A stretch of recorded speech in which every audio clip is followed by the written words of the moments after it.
যুক্তরাষ্ট্রে ফিলিস্তিনপন্থী ক্যাম্পাস আন্দোলন কেন্দ্র করে প্রেসিডেন্ট ডোনাল্ড ট্রাম্প প্রশাসনের শুরু করা কঠোর অভিবাসন অভিযান নিয়ে নতুন করে আলোচনা শুরু হয়েছে।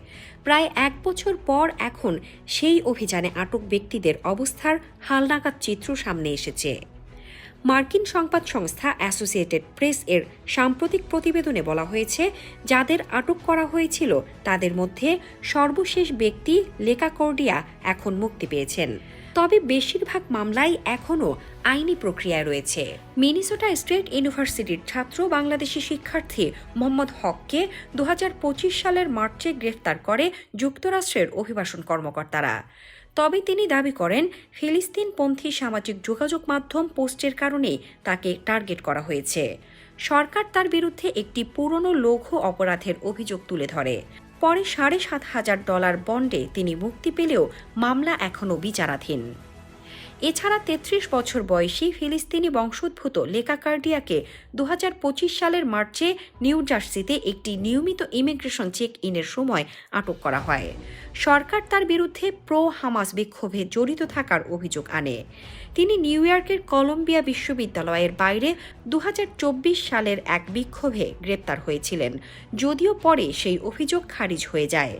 একাধিক আদালতের নির্দেশের পর অবশেষে তাকে জামিনে মুক্তি দেওয়া হয়। তবে তার বিরুদ্ধে ভিসার মেয়াদ উত্তীর্ণ হওয়ার অভিযোগে মামলা এখনও চলমান। ভারতীয় নাগরিক ও জর্জ টাউন বিশ্ববিদ্যালয়ের গবেষক বদর খান সুরিকে 2025 সালের মার্চে ভার্জিনিয়ায় তার বাসার সামনে থেকে গ্রেফতার করা হয়। তার বিরুদ্ধে অভিযোগ ছিল তিনি হামাসপন্থী প্রচারণা ছড়িয়েছেন এবং গাজার সঙ্গে পারিবারিক সম্পর্ক রয়েছে। তবে তার আইনজীবীরা এসব অভিযোগ অস্বীকার করেছেন। তিনি গত মে মাসে জামিনে মুক্তি পান, তবে তার মামলা এখনও আদালতে বিচারাধীন।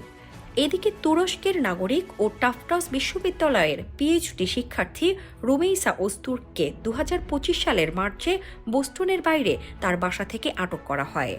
মার্কিন পররাষ্ট্র দপ্তর জানায়, একটি ছাত্র পত্রিকায় লেখা মতামতের কারণে তার ভিসা বাতিল করা হয়েছে। সেই লেখায় বিশ্ববিদ্যালয়ের কাছে ফিলিস্তিন ইস্যুতে অবস্থান নেয়ার দাবি জানানো হয়েছিল। তার আইনজীবীরা বলেন, এটি মত প্রকাশের স্বাধীনতার ওপর আঘাত। পরে আদালত তাকে মুক্তি দেয় এবং তিনি আবার গবেষণা ও শিক্ষাদান শুরু করতে পারেন। মানবাধিকার সংস্থাগুলোর মতে এই অভিযান যুক্তরাষ্ট্রে মত প্রকাশের স্বাধীনতা এবং অভিবাসন নীতির সীমা নিয়ে বড় প্রশ্ন তুলেছে। বিশেষ করে বিশ্ববিদ্যালয় ক্যাম্পাসে রাজনৈতিক মত প্রকাশকে কেন্দ্র করে অভিবাসীদের বিরুদ্ধে পদক্ষেপ নেয়া, এটি যুক্তরাষ্ট্রের দীর্ঘদিনের গণতান্ত্রিক মূল্যবোধের সঙ্গে সাংঘর্ষিক কিনা তা নিয়ে বিতর্ক চলছে।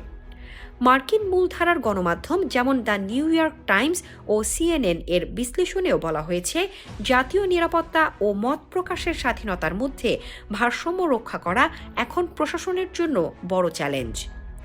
যুক্তরাষ্ট্রে বসবাসরত বাংলাদেশি কমিউনিটির অনেকেই এই ঘটনাগুলোকে উদ্বেগের সঙ্গে দেখছেন।